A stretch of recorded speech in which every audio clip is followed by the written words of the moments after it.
Sometimes breaking news happens after Will and I record the episode. That did not happen today, but Will and I, with the Broncos-Rams game, completely forgot to mention that the Broncos could be the first team to be beating Goff this weekend. It's really a shame that we forgot to talk about beating Goff.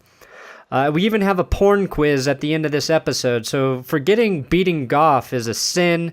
Will and I will reprimand ourselves. We should be fired from our own podcast because we're obviously fucking idiots. I mean, Will invented beating Goff, and we didn't even talk about beating Goff when the Broncos could be the team beating Goff. Will Case Keenum be beating Goff on Sunday? I don't know. I'm just mad that I forgot to say it. Beating Goff shirts are available at the That's Good Sports store. Link in the description. Shit.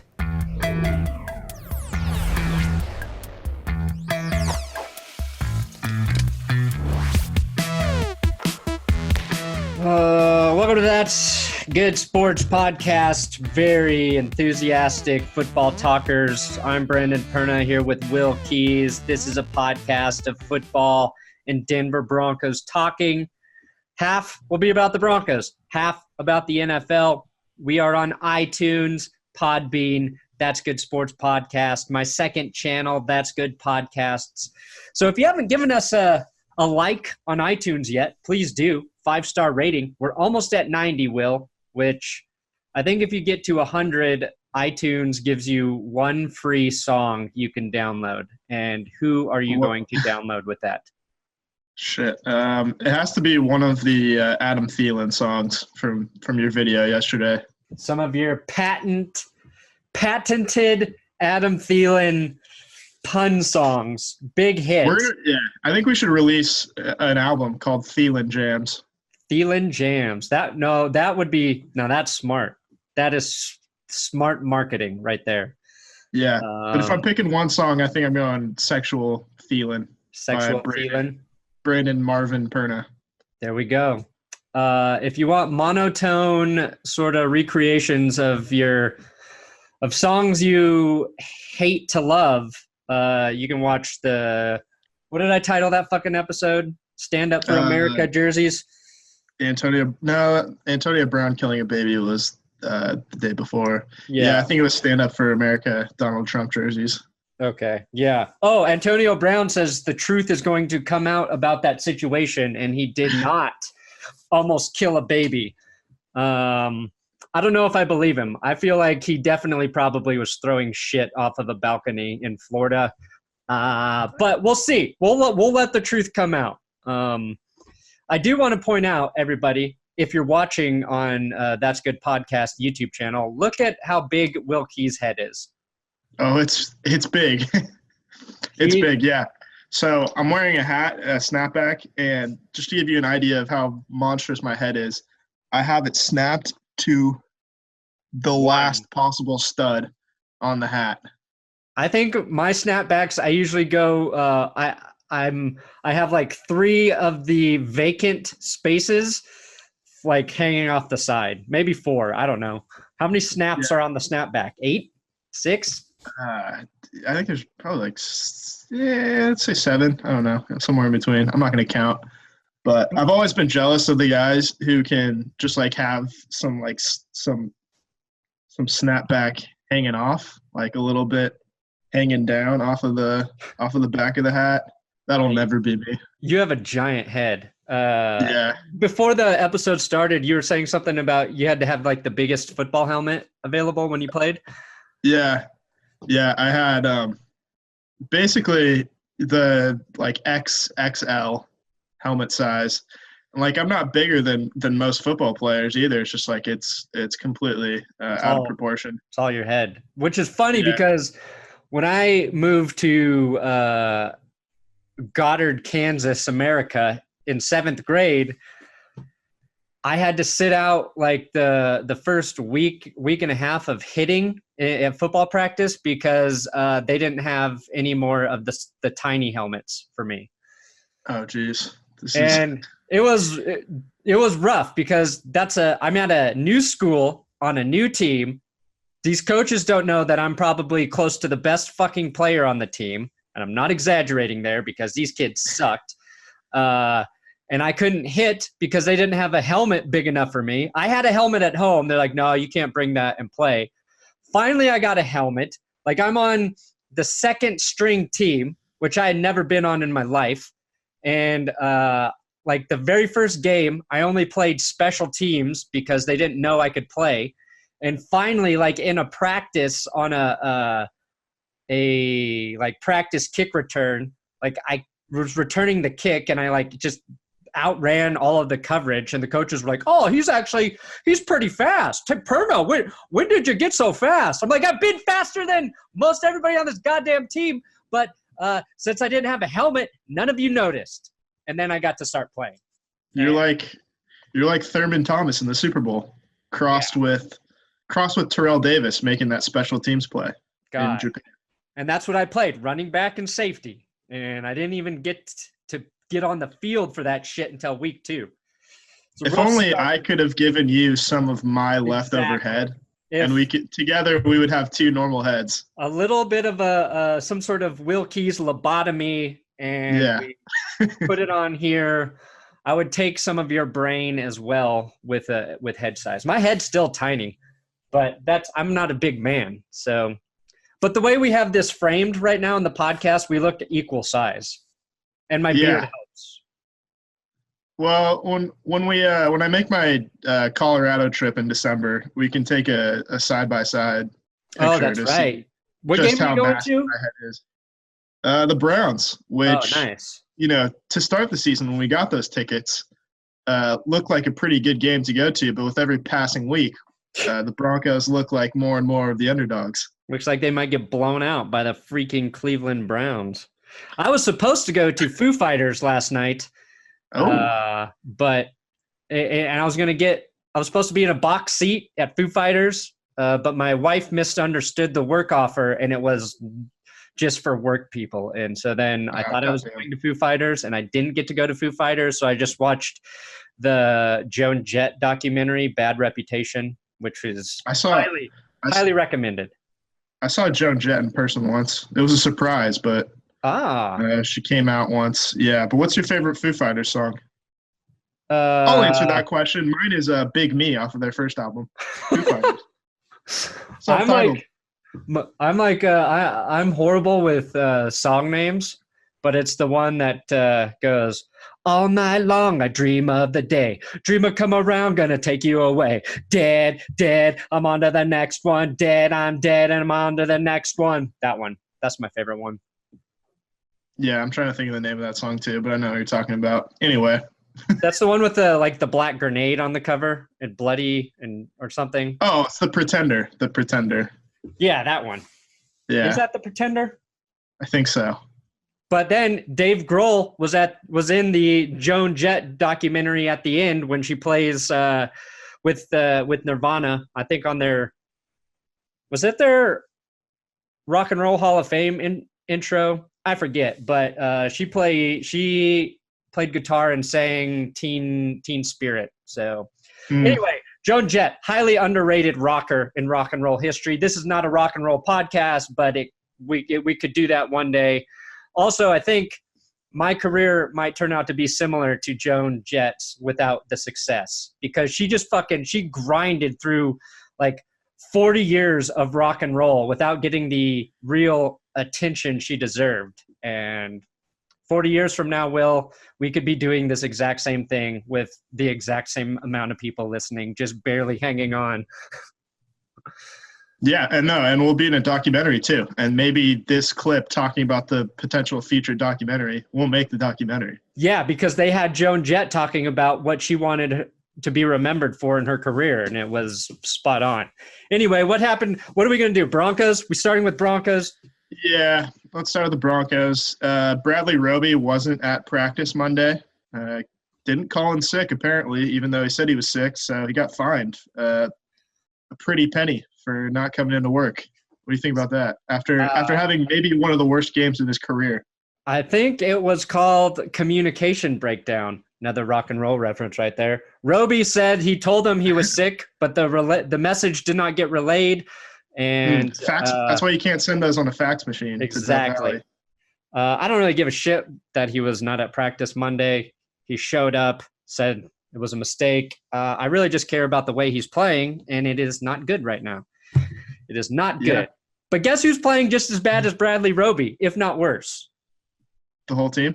Nope. Marcus Peters, corner for the Los Angeles Rams, which that's the matchup we're going to be talking about. So that's some slightly good news. And I think, weren't you and I talking about it on the last podcast? You were saying that Aqib Talib is the secret to defensive success. Yeah. Yeah, I was saying that. He's hurt for the Rams, and as soon as he got hurt, Marcus Peters' play just went to shit. So. Well, yeah, he's always been that guy. Like, he just takes a lot of chances, and if he doesn't have a guy like Talib or someone sturdy on the other side, he's going to get burned a lot because he's going to be playing against number one wide receivers, and you can't really take too many chances against top guys like that. Right. So I think, like, if you look at the Rams and the Broncos in a similar situation without Aqib Talib, they're both being forced to ask one of their corners to kind of do something that isn't their strength, right? So Roby and Peters being put in positions where they're not, I think, set up for success. And it just shows like how important I think it is to have two good corners, and then your third corner being like that utility sort of corner who like Chris Harris and Bradley Roby, that was a great relationship when you had a lockdown corner with Aqib Talib, because Harris can line up with the number one receiver and he can play in the slot. Roby was like the nickel corner, would come in those situations. Very good when he's not being asked to cover the number one or number two guy every play. And it's just like, I don't know. It's interesting to see it happening with the Rams right now, because that's probably their biggest question mark is their secondary after Seattle sort of, exploited them with giant downfield passes. And what's really interesting is I think like Russell Wilson had just under 200 yards passing in that game, and Sam Darnold had just under 200 yards passing against the Broncos.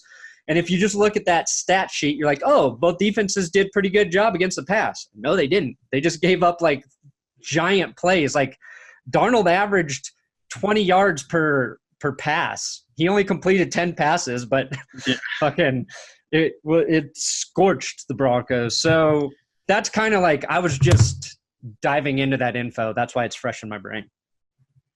Yeah, I think the thing with Roby is you expected him to be good as a pure number two corner on the outside, because when in 2015 and 2016, and I guess to some extent last year too, when you brought in the nickel package and you had Chris Harris move into the slot, you had Talib and Bradley Roby on the outside, you think that's going to translate when in fact for some reason it didn't, just because, and you might have like seen this coming too, because when Aqib Talib got suspended in 2016, I don't know. No, wait, sorry. Not when he was suspended.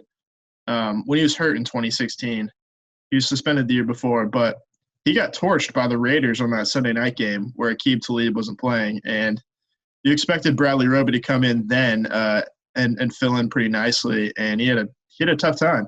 So I don't know, maybe the front office should have seen this coming a little sooner and pursued someone a little more aggressively. But they're going to have to draft someone pretty high in the first few rounds probably. No, and that's – I mean, I'm pretty sure we've talked about it before. That's like the trade-off. They could have taken a corner when they took Cortland Sutton, but I don't think anybody's going to complain about that draft pick right now, because – it looks like it's going to be a very good draft pick for the Broncos. Right. But, and then you get Royce Freeman in the next round. Did they take Isaac Yiadom in the third round, or was it later? No, he was later. I think he was like fourth or fifth. Okay. But we'll see. And I'm not writing off Yiadom yet. Like, he might turn into a decent corner. He's a guy who needs time to get reps and develop. So we'll see. But we've spent a lot of time talking about corners, and that's not even the biggest problem on the Broncos defense right now. stopping the goddamn run. Yeah. Before not great with Todd Gurley coming in town to have that exact problem, but no. What do you know? I'm more nervous. I think like Todd Gurley, obviously he can have success taking handoffs in this game, but I think he's going to scorch him in the passing game. I think that's where, and I've said scorch twice today, but I think like they throw the ball a lot to Todd Gurley, and I think that's where you're going to get your favorable mismatches. And I think I'm scared of him having like over 100 receiving yards on Sunday. So he could possibly go 100 and 100 rushing and receiving against the Broncos. I would not be surprised in the least. Yeah, he could have 323 total yards of offense like the Jets running backs did last week. Good Lord. So anyway, speaking of the running game, the Broncos signed a running back to their practice squad because they lost David Williams. Their sixth-round pick got poached by the Jags. Oh, the Jags took him, huh? Yeah, the Jags took David Williams, so the Broncos countered, and they signed Jeremy McNichols, who is a former fifth-round pick out of Boise State in 2017. He was drafted by the Buccaneers before going to the 49ers, and then he's gotten 2 carries in his career, both this season with the Colts. So his career stat line is 2 carries for 4 yards. But I will say this. I watched a lot of Boise State games in 2015 and 2016, and he was a very, very good running back in college. Yeah. Honestly, I think he had some discipline issues in Tampa, which kind of led to his early departure. So it might not be a talent issue rather than a discipline or commitment issue. Oh, interesting. I mean, I think any running back right now can have pretty good success in the Broncos run game. He's obviously not going to necessarily be on the field for them anytime soon.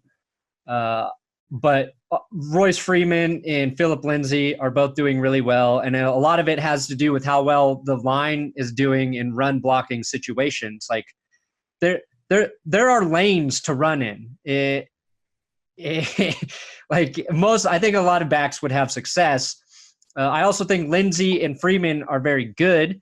And I know what's your Royce Freeman stat? Yeah, so they're playing well despite this stat, which came out this week. I don't know who found it, but Royce Freeman's been facing an 8-man box 52% of the time he's on the field. That's the most in the league, right? Yeah, that's number 1. And he's still productive. Yeah, he still has one of the highest yards per carry average, just like Lindsay. And I think the one thing I'm going to mention in like my preview episode is this week, like Vance Joseph's excuse for only handing the ball off to those guys 17 times last week was like, well, the defense was stacking the box and you got to take advantage of the passing game when the defense shows favorable passing situations. It was the right call to not do that. And look, I don't invest a lot of credibility into what coaches say to the media, but if that's really what Vance Joseph thinks, it just seems like a guy who's refusing to admit that he's fucking up. Like, I don't give a shit if the defense is showing you that you have favorable passing situations. Your passing game is not great. Sometimes it looks good. Other times I don't know. I looked at Case Keenum's passing chart, and he's just throwing short passes into your stacked fucking box anyway. So why don't you just run the ball because you know you can do that better and then take your shots in the passing game. It's like the ball's not going down the field anyway. So maybe you just try to create an identity as a team who is going to pound the rock down your throat and keep the other offense off the goddamn field, because we're having problems stopping that. If we still had an elite defense, then, you know, you can do a lot more things on offense. But right now, it's like the Broncos' best defense is keeping this week specifically Jared Goff and the Rams offense off the field, because I think Sean McVay is going to have a better game plan than the defense is. So I don't know. I think this coaching staff lacks creativity. I think that's their biggest problem, and maybe there's stubbornness there, maybe not. I don't know. I'm just so much more impressed with the way Sean McVay coaches his team. I mean, and that's easy to say because they're having success, but if you kind of like pay attention to what he's doing and how he's doing it and the way he empowers players while also holding them accountable, it's like it's because he knows so much about the game that players respect him, but he also demands a lot for them while letting them be themselves. It's like a weird balance that he, I think, has mastered early in his career. And with a young quarterback, that team is set up to have success for a long time. And as you try to figure out what's wrong with the Broncos, like, you don't see that at all right now. Like, at all. These are two teams that I think couldn't be trending in any more opposite of directions than they are right now. The Rams, like, it's too late to buy Rams stock. Yeah. Like, they're Apple stock right now, right? You're like, yeah. Like, they might keep going up, but they don't have, like, they might have already hit their ceiling, which isn't a negative. It's just, you can't do anything more than just win every week, which they're doing right now. Yeah. Jared Goff is playing lights out. I mean, I hesitate to say, like, the Seahawks, like, found a few weaknesses with them, just because I think playing on the road in a divisional matchup, you're always going to get a close game. I mean, look what the Broncos did to the Chiefs, and then a week later get destroyed by the Jets. Like, division games are always, I think, they're not necessarily indicative of where two teams are and where they're going to end up. But it's always close. It's always going to be a closer game, and I think that's a really good point.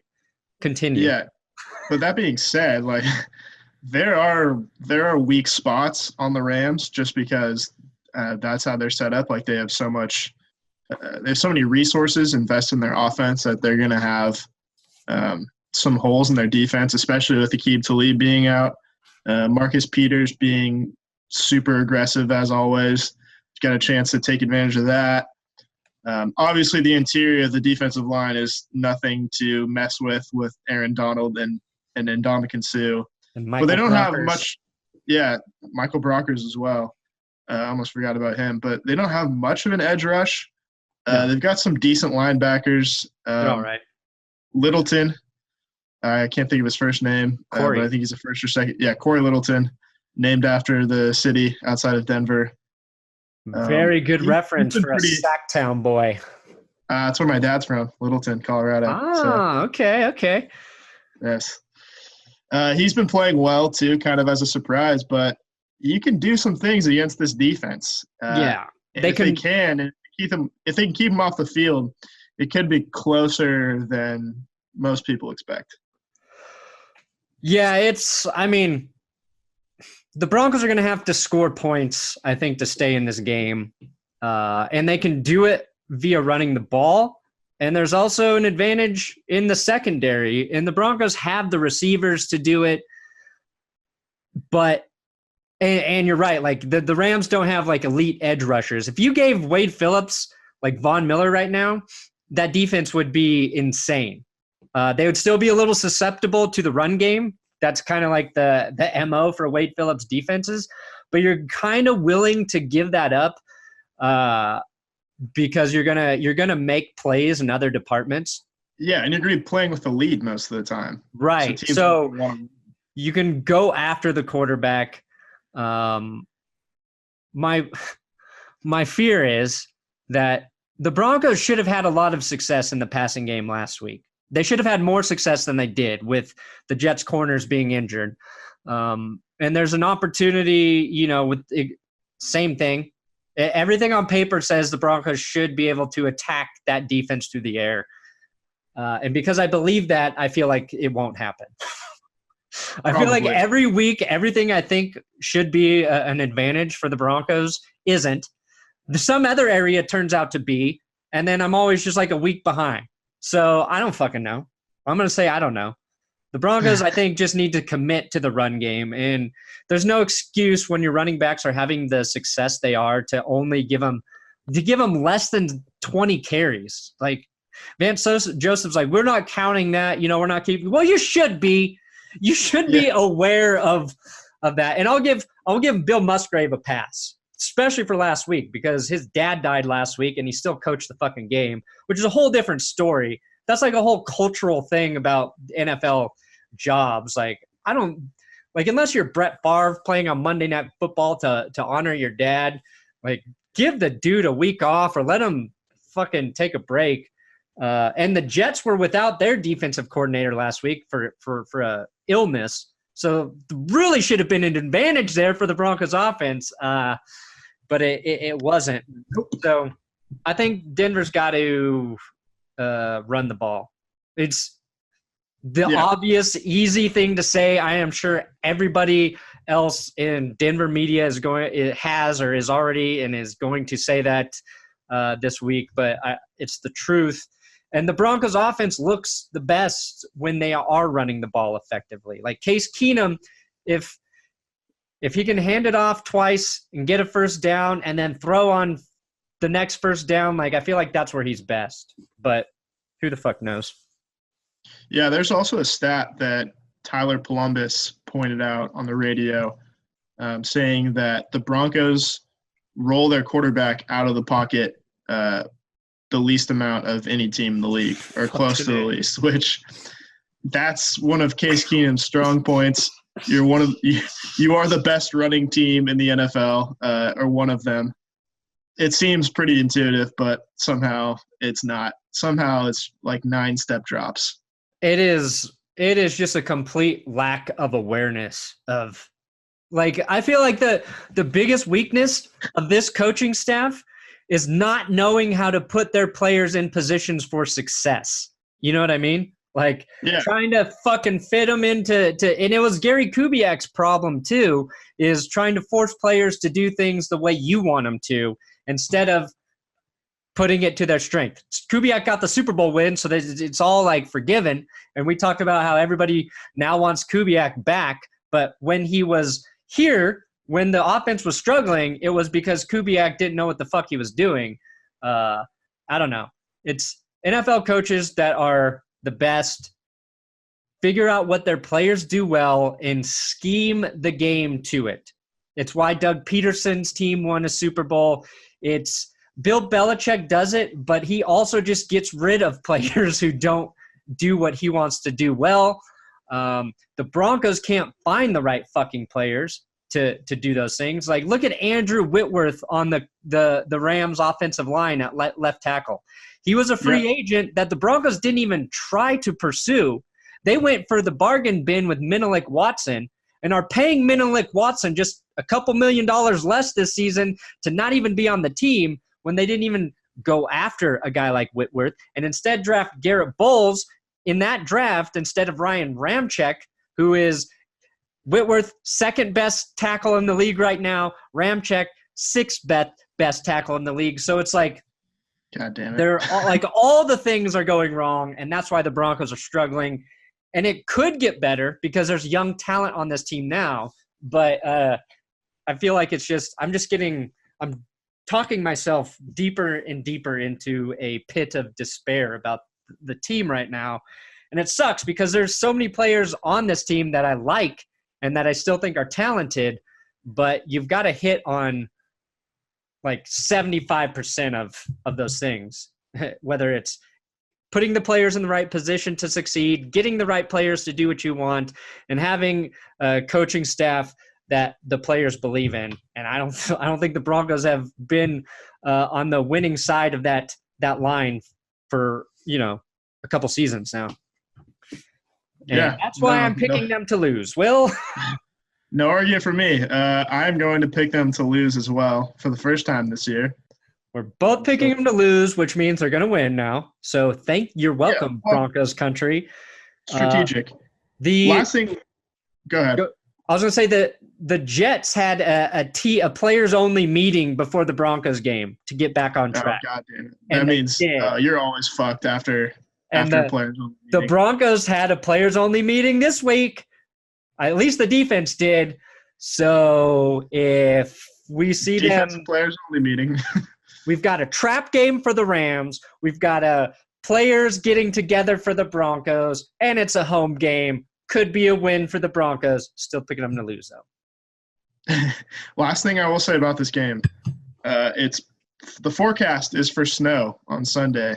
Ooh. Do you think that's an advantage for the Broncos or the Rams? Yeah. Them California boys don't know how to play in snow, Will. Jared Goff is Mr. California.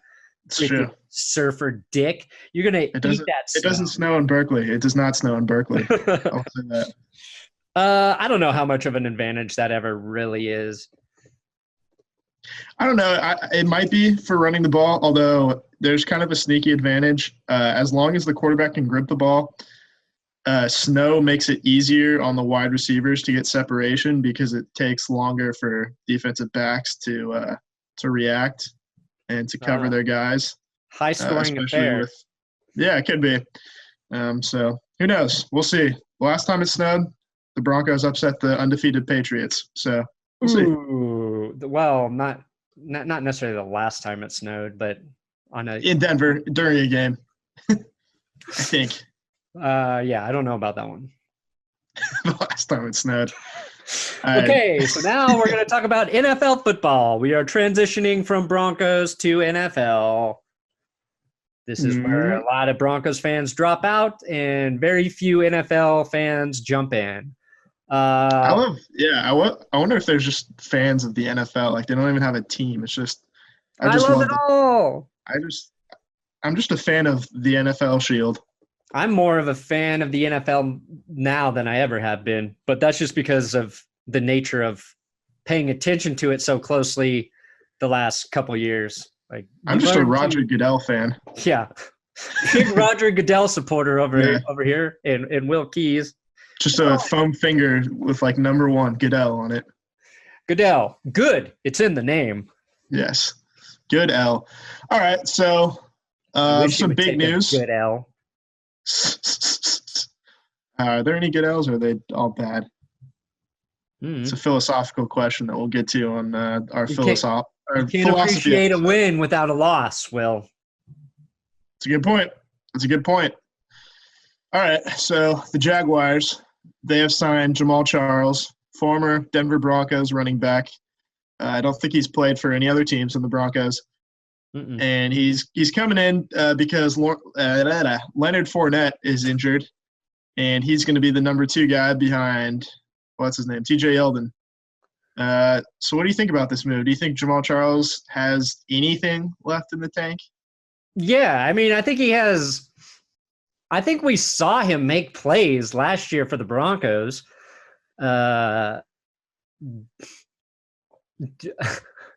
don't know if he's going to make a difference for the Jags. I think when I think about Jamaal Charles in Denver, I think he looked good at times, but then he fumbled the ball at even worse times. So the first thing I think about are like fumbles that kind of cost the Broncos more games.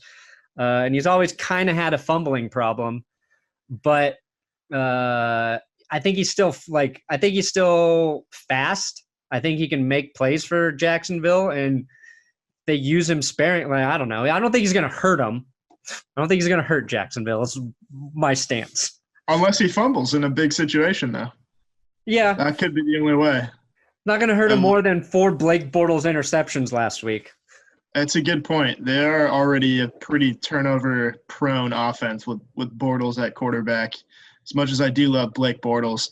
But, yeah, so Fournette's gone for the time being. I think Corey Grant, who is their pass-catching running back, was placed on IR. Which is actually a big hit for them because he was great in that Patriots game. This is a team that just came off of a pretty bad loss to the Kansas City Chiefs. So you've got to figure things out, both offensively and a little bit defensively, I guess. They're playing the Cowboys, I believe. So that's a good chance for them to get back on track. Yeah, I think with this Jags offense, it feels like it's a different unit from week to week. No, it is. I wanted to buy into them as being like one of the best teams in the league, and I don't think they are. I think they are. We know what the best they're going to get out of Blake Bortles, And it's just like a game where he runs the ball a few times effectively, which keeps the defense kind of at check. And the run game is working for the offense. And he makes just enough passes to get them to win. You know what I mean? And the defense just controls the game. And it is really hard to rely on your defense for an extended period of time. Broncos fans should know that. Seahawks fans got to enjoy it a lot longer because of, Russell Wilson.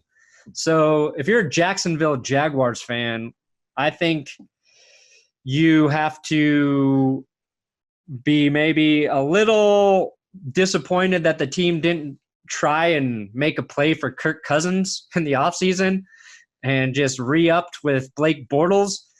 And that's like, I don't know.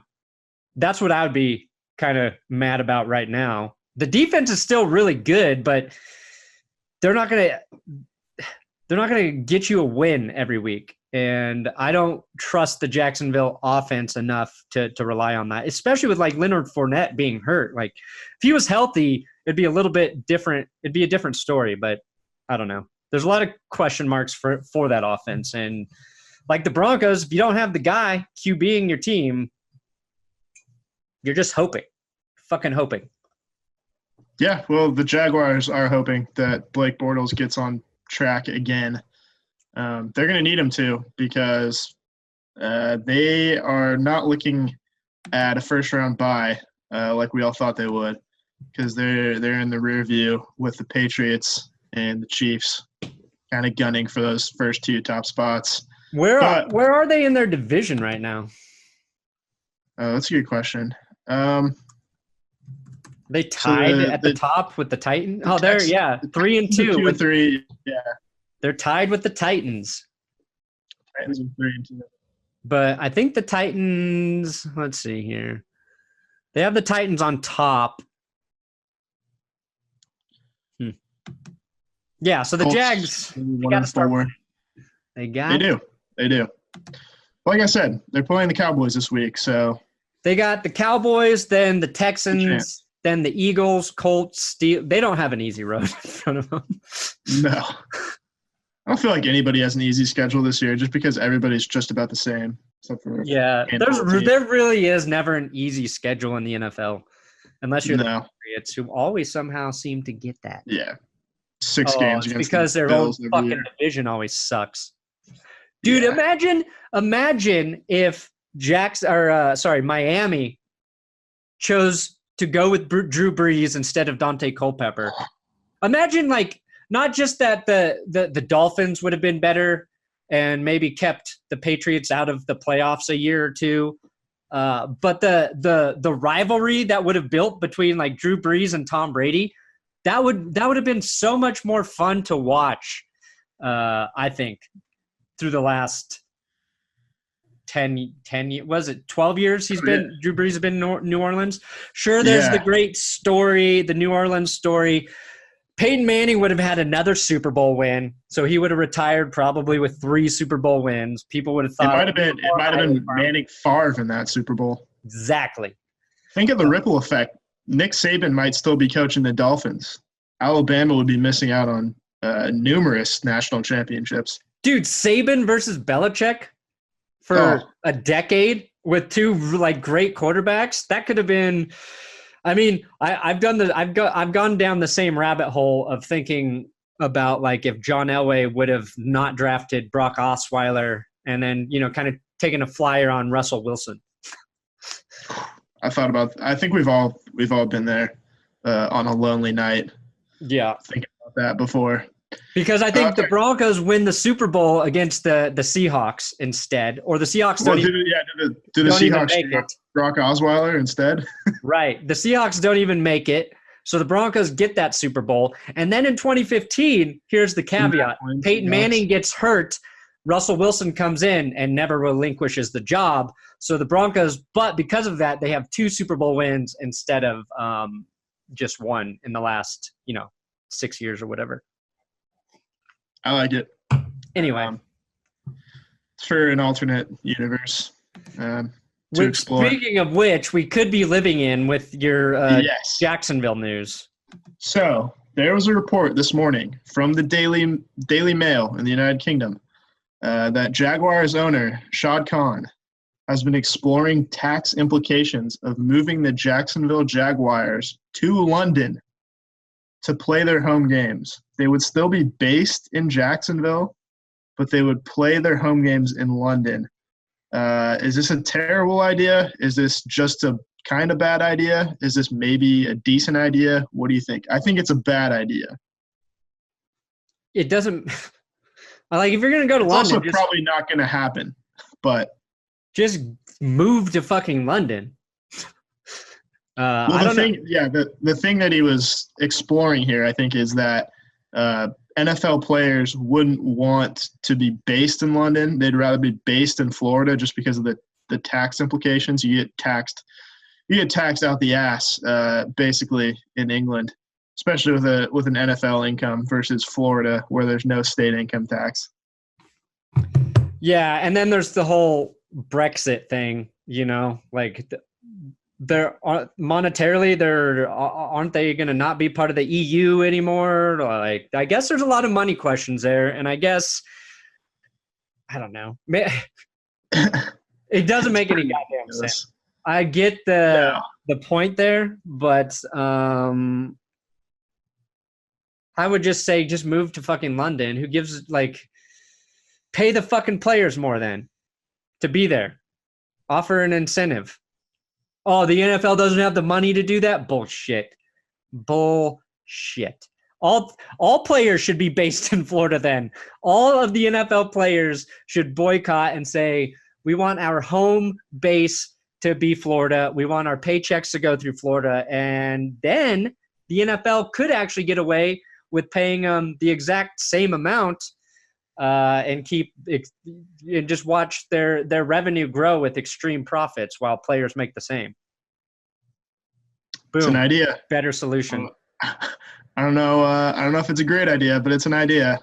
Yeah. So the article is saying that, hypothetically, the team would just fly to London and then come back once a week, which, in essence, you're playing 16 road games then, in terms of travel time. Yeah, essentially. Yeah, and Jacksonville to London's probably 6 hours? At least. It's probably more than that. Yeah. I think it's I think New York to London's 6.5 hours. Yeah. So it's basically like a cross-country trip at the least every week, which I don't know if any players would want to do that. This might be the worst idea I've encountered. Oh wait, hold on. Well, all these flights need to stop. God damn it. I'm sure it's a Miami to London. Yeah, let me look at Miami. Well, let's see here. I don't think anybody's ever flown from Jacksonville straight to London before. Ever. Except for the Jaguars. It's saying Miami to London's 8 hours and 40 minutes, Will. Holy shit. Yeah, I didn't factor in the whole longitude thing as well. Yeah, being south is also an issue of being east. True. Geography, not the strongest of suits. However, right. You got a big brain. We have a big head. We haven't established that I have a big brain, but making a face. This is great for the audio listeners. Anyway, I don't think it's ever going to happen. I don't think a team playing in London will ever work just because of the travel time, especially for a West Coast team. You had to fly 11 hours to play a game, then hop on a plane back, 11 more hours. Don't like it. Anyway, let's get into our picks. Okay. We spent enough time talking about the Jags. How was I last week? Good question. I know it was pretty bad. No, it wasn't that bad. We actually had the same record. We were both 7-7. Oh, Perfect split. Yeah. What? Not bad. Hey, you're making improvements. You're inching towards 500. I should have. I took a risk going against the Saints. That was stupid. You sure Who else did. did I pick against? Oh, Let's the see. Packers fucked us both. Yeah. Mason Crosby, if you will. We both picked the Broncos. Stupid. We both picked the Titans. They lost. The Titans. We both picked the Jags, and we both picked the Falcons. Okay. So. Well, part of my plan worked. You didn't beat me, but It's now true. we both look stupid. Yeah, so your overall record is 36, 39, and 2. And my overall record is 44, 31, and 2. So, first game on the schedule, Eagles at Giants tonight. Thursday night. 2 and 3 football. Eagles. They're trending downwards. The Giants have been trending downwards for 2 seasons. Do you think the Giants right the ship a little bit on their home field after almost beating the Panthers last week? Yeah. Or the Eagles get back to 500 on the road? I'm gonna roll with the Philadelphia Eagles because I don't trust the Giants. I have picked them several times. They burned me. Yeah, I'm gonna go. Do you trust Eli Manning and the receivers to beat the Eagles? I mean, Absolutely not. the Eagles, like the Rams, the big concern with the Eagles defense right now is defending the pass. The Giants have the talent to do it, but it's just never consistent. It's never consistent enough for me.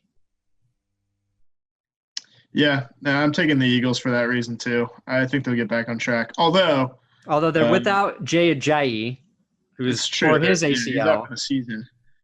It's never really a good idea to pick against the home team on a short week on a Thursday night game. I know. But I'm going to ignore that and take the Eagles anyway and probably explain to you why I'm stupid in exactly 1 week. Yeah, Okay. but Philly to New York, that's a short flight. Yeah, it's not Philly to London or anything. Which is just a Imagine 3-hour that, flight. Yeah, imagine the Rams having to fly all the way to London for a Thursday night game. Jesus Christ. Would they just go the other way? Yeah, just fly through Asia. Fly over China and Yeah. We actually flew through North Korea and the plane was shot down. Awesome. whoa, that's dark. They just denuclearized. You're not firing nuclear weapons at planes in the sky. You could try it. Yeah, it's an option. It seems like overkill, but leave it to the North Koreans. If we have any North Korean listeners, also please leave a comment. I don't think we do, but just in case. All right, so Buccaneers at Falcons. People always say it. Dirk Cotter, fantastic after a bye week. Just kidding, no one says that. I'm taking the Falcons. Okay. Yeah, I'm going Atlanta. Tampa Bay lost me when they switched off from Ryan Fitzpatrick. Yep. Nope, the 2 best beards in the game, Brandon Perna and Ryan Fitzpatrick. You just can't separate them. I should go as Ryan Fitzpatrick for Halloween. Even though the hype's dead, that would be an easy costume. It's always better when the hype's dead too, because it's funnier. It's like doing the Michael Scott route. Yeah, it'd be like going as Ken Bone this year. I think that'd be hilarious. Enough people are like, "Who the fuck is that?" You have to explain to them, "Hey, remember that presidential debate 2 years ago? That Ken Bone guy?" Yeah. Anyway, I'm that. Ken Boone. Okay, so Steelers at Bengals. You pick first. Ooh. Sneaky good game. Yeah. I think the Bengals are a better team. I think there's a lot going on with Pittsburgh. But I think Pittsburgh's going to win. I'm going to take the Steelers. I'm taking the Steelers as well. Oh, based on just what, a gut feeling? Yeah. I don't trust the Bengals ever against the Steelers. After 2015, no, sir. Okay, Chargers at the brown hot Cleveland Browns. Ooh, Chargers at Browns. This is a good game. This is a sneaky good game. It is. It is. Can the Browns go into overtime 4 out of the first – wait, is this week 6? Fuck, 4 out of the first 6 weeks. And the Chargers have been underperforming. I would like to see the Chargers lose, AFC West division rival. I think the Chargers are going to win, though. I think the Chargers beat the Browns.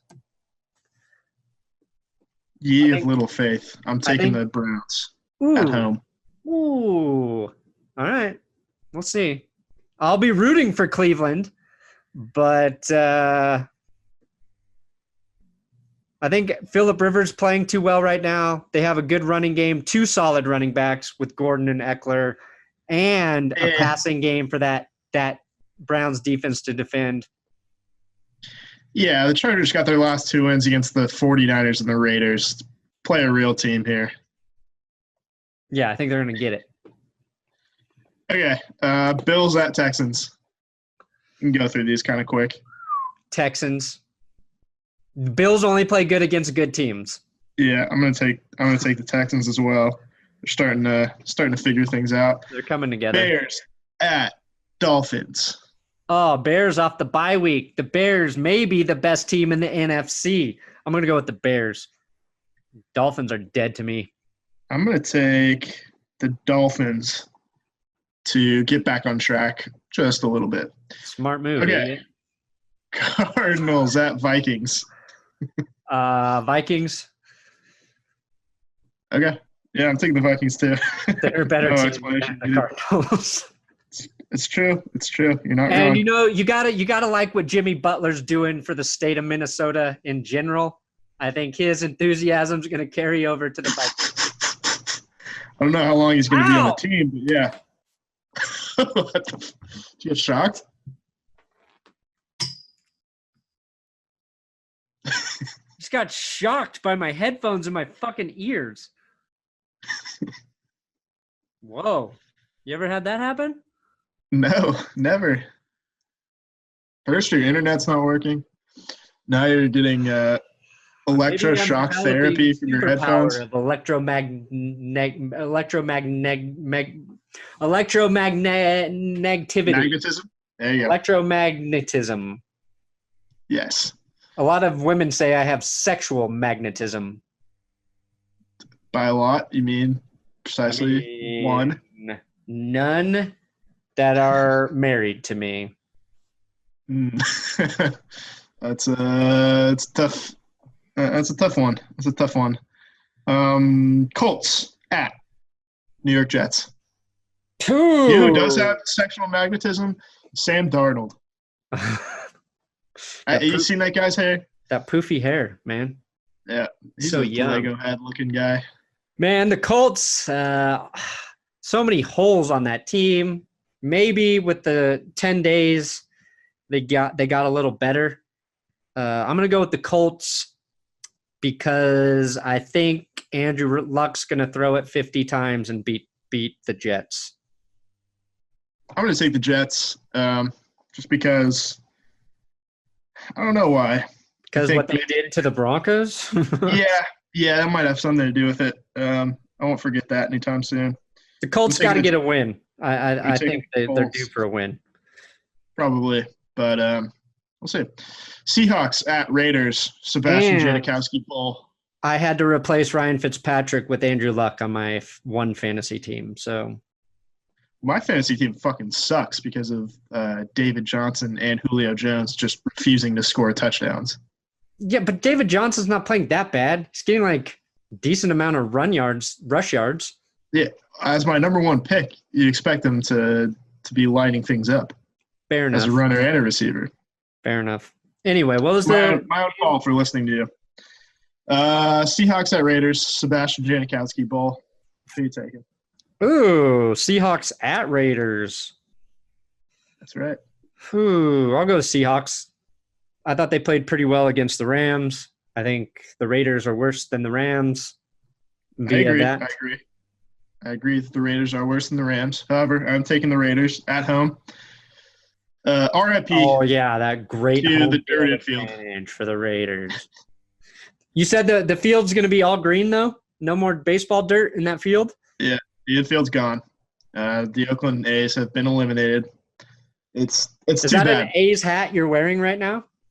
It is, yeah. Or is it a Packers hat? No, it's an A's hat. I like the A's. I like the Raiders, but it's too bad that they can't just have the infield all year round. The A's they've never been the same since they got rid of Jonah Hill and Brad Pitt. Yeah, no, people have been saying that. The two big difference makers in the front office, obese Jonah Hill and Brad Pitt. Okay. Panthers at Redskins. I thought the Redskins were a decent team. The Saints made me believe otherwise. And I think you said the Panthers at the Redskins, right? Yeah. I think the Panthers are coming off a strong win. Team on the rise, if you will. I'm going to go with Carolina. Taking the Panthers as well. Rams at Broncos, already picked that. Jaguars at Cowboys.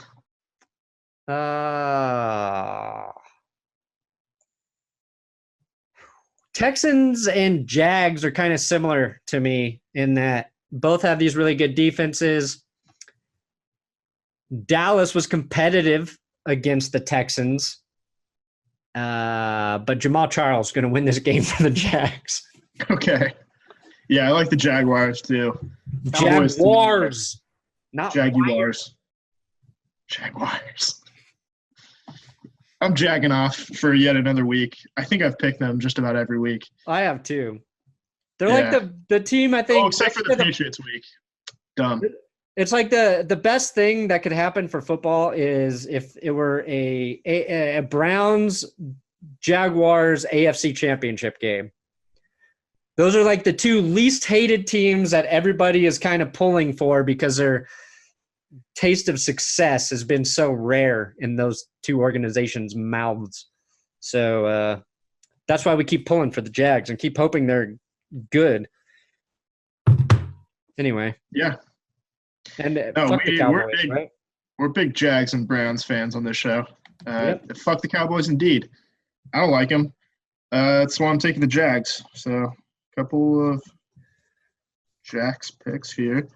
All right, here's a matchup that would have been much better in like 1999 or 2000. Ravens at Titans. Ooh. Oh, the Browns, fuck, this game, I can't pick this game. I don't know who either one of these stupid teams are. I picked them both to win last week, and then the Titans can't even beat the goddamn Buffalo Bills. They can't score more than 12 points in a game. And their offensive coordinator, Matt LaFleur, people are saying he should be the Broncos' next head coach. He can't get more than 12 points out of the Titans, and you want him to come fix the Broncos' offense? Oh. Can't hire a French man to coach your team. I'll go. I think I'll pick the Ravens. All right, I'm taking the Titans. Okay. They should wear throwbacks in this game, and by throwbacks I mean Browns versus Houston Oilers. I think that would be much better than looking at the shitty Ravens and Titans current uniforms. Leaving their teams. They both left cities, and those cities have now replaced their teams as well. Interesting. I think it's going to be a tie then. Yeah. They deserve no favor from the football gods. Do you think the Ravens are like allowed to wear Browns uniforms? No.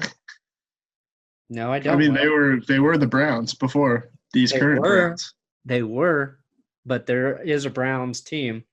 They should break out their Browns throwbacks against the Browns next time they play. When the Houston Texans came back, why didn't they just stick with the Oilers?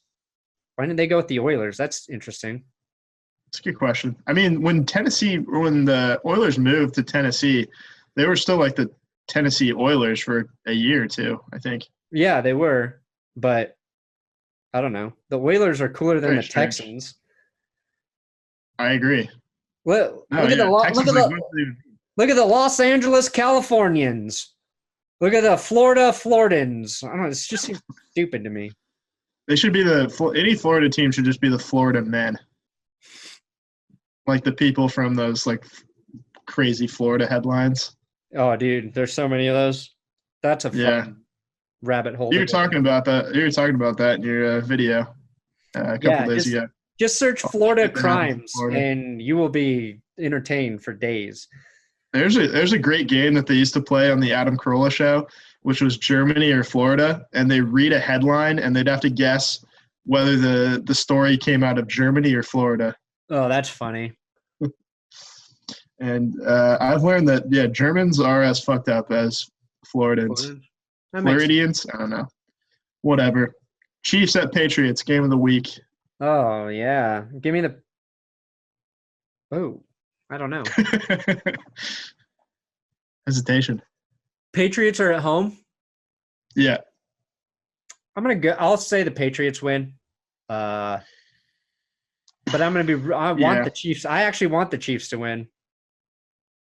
Shitty as that sounds to say. I think I might be rooting for the Patriots in this game. Yeah, I think I alluded to it last podcast. You hate Patrick this is Mahomes gonna be so much. Well, I just don't want the Chiefs to be that far ahead of everybody, you know? I do. I want the Patriots to lose 3 games. You're an idiot if you don't want that. That's my It doesn't matter. That's my Dwight Schrute approach. Idiot. Fair. All right. Idiot. I took the Patriots. You took the Patriots. Okay. 49ers, Packers. Give me the Packers. I think they're like 9.5-point favorites. Wait, did you take the Chiefs or you take the Patriots? Patriots. Okay. Who'd you take? I took the Patriots as well. Okay, yeah, okay. I'm just saying I want the Chiefs. 49ers and Packers. I think we're both taking the Packers, right? Yep. Okay. So we'll see if you I'll make get to some 500. progress. I'll make some progress You're this 3 week. games under. You just 3 watch. games under. Okay, so got a different segment this week that we were going to do last week in honor of the Rockies making the playoffs. They're very quickly out of the playoffs after a short 3 games. Swept But by we're the still going to do Brewers. it. I'm going to quiz Brandon on Major League Baseball and see how he does. And then I think he's got a quiz for me as well. People but I assume got I'm a sports 5 questions. guy. I'm just a football guy. Let's see. All right, you ready? Give it to me. Get your hand on the buzzer. There is no buzzer. All right, first question. Jose Canseco. God damn it, you're good. The first question was which former MLB player shot his finger off with a gun? Yeah, and the answer was Jose Canseco. Oh, cool. Question number 1. Which NFL quarterback did Clayton Kershaw, that's the pitcher for the Dodgers, attend high school with? Matthew Stafford. Got it. Oh, only because I listened to Matthew Stafford's interview on the Dan Patrick Show this week, and they referenced that. Yeah, that was an easy one, I think. Not for me. Thought that was a good question. Very tough question. Only a smart guy could answer. Next. They only get tougher. Okay. Relief pitcher Josh Hader had racist tweets surface during the All-Star game this year. Which team does Josh Hader play for? I remember that. I'm going to give you a hint, too. Is it the all Brewers? of the teams I'm referencing made the playoffs this year. Is it the You Brewers? said the Brewers? Yeah. Yes, it's the Brewers. Oh, I didn't even need your hint. Guessed it before the hint. Next. Okay. Which Looks like daytime I'm TV? batting 1,000, Will. That's hilarious. Which daytime TV star does the Astros leadoff hitter share a last name with? Daytime TV star? Like soap opera or like No. Like a talk show. Okay. The leadoff hitter? Talk show is a loose word, actually. It's like one of those white trash shows. Maury Povich. Close. You're close. Is that your final Jerry answer? Springer. Which one are you going with? Well, you said Povich was close, so I'll go with Springer. Ah, God damn it. Yeah, I kind of gave you that one. Yeah, it's George Springer. Okay. He plays for the Houston Astros. I didn't get that one, okay? We'll say I did not get that one. I'm gonna give you a half point. Half point. Okay, I'll take it. Okay, this one might be the toughest one for you. All right. Aaron Judge. No. Name one player for the Cleveland Indians.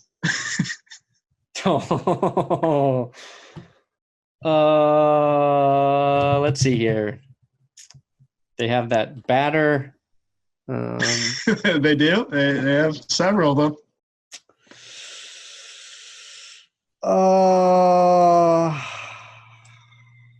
Wild Thing.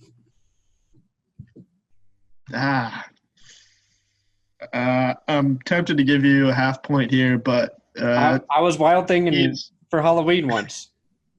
He is both fictional and he is not a current member of the Indians. Damn it! I don't know a single Indians player.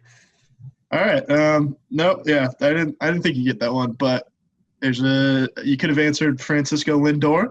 You could have answered Jose Ramirez. Could have answered Corey Kluber.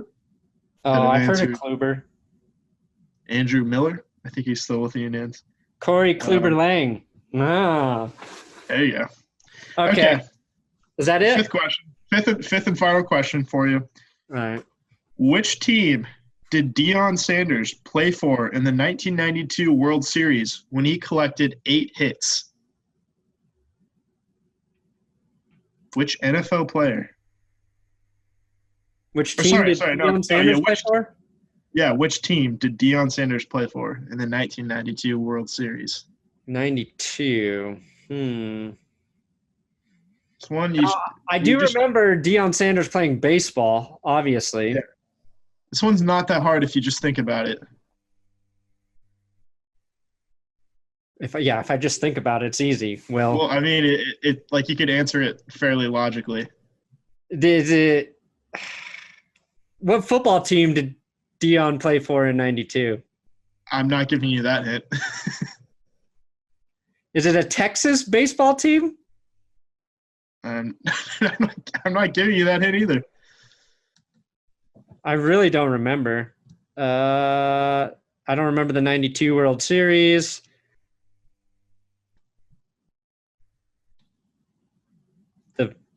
The Braves? Got it. The Atlanta Braves. Oh, yes. It's pretty, because he was still playing for the Falcons at the time. Yeah, I don't remember when he went to Dallas. I don't remember what fucking year that was. He went from the Falcons to the 49ers in 94. Okay. Then he went to the Cowboys in 95. Okay. So there you go. 4 of 5. Not bad. Oh, yeah.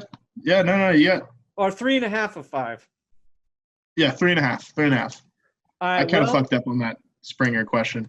So originally I was going to test Will on Oscar-winning movies, but then Will informed me he used to do a pop culture podcast. So I decided to switch it up on Will. And we're going to quiz Will about something I'm guessing he might also know a lot about, which is porn. Okay, Will, who was the last AVN award winner for Female Performer of the Year? Oh, God. I have no idea. Wrong. I'm going to take a shot in the dark and say Riley Reid. Oh, not Riley Reef, the tackle for the Lions. Sorry, that was a couple years ago. This is Australian-born Angela White. Oh, big fan. 0-1. Okay, who's the only female performer to win the award in back-to-back years?